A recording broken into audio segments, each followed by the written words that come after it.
नमस्कार। ISL tournament जीते league 3 champion हुए मोहनबागान क्लाब इतिहास गढ़ल।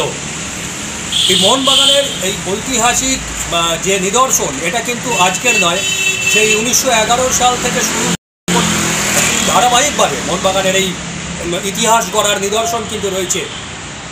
स्वाभाविकभावेई कालकेर जे मैच होयेछे, गतकाल जे मैचटा हलो सेई मैच देखे मोहनबागानेर सदस्य समर्थकरा तो बटेई, आपामर बांगाली किन्तु कालके यथेष्ट आनंद लाभ करेছে এবং তারা গর্ববোধ করছে।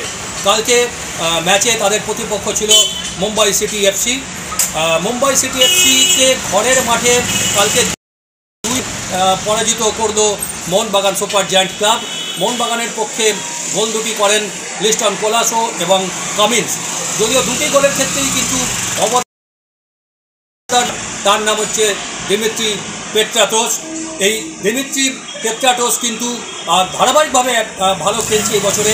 আর তাছাড়াও মোহনবাগানের এই যে টিম গত কয়েক বছর ধরে যে টিমের যে মানে একই রকম যে টিম রাখছে, লিস্টন কোলাসো থেকে শুরু করে শুভাশিস বসু থেকে শুরু করে মোহনবাগানের অসাধারণ গোলকিপিং দেখা যাচ্ছে।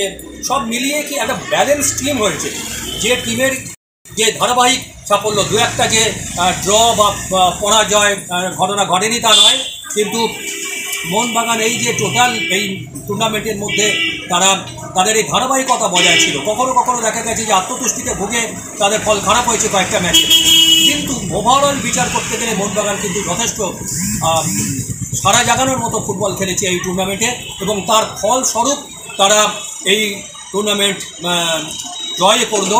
লিগ 3 চ্যাম্পিয়ন হয়ে মোহনবাগান ইতিহাস গড়ল এবং আবার একবার বাঙালিকে তাদের অহংকারের যে দরজা জানলাগুলো ছিল সেগুলোকে আবার উন্মুক্ত করে দিল ভারতের এই জাতীয় club Mohun Bagan super giant. Progressive news থেকে সঙ্গে আমি শুভেন্দু পালিত, সাথে থাকুন, পাশে থাকুন। ধন্যবাদ।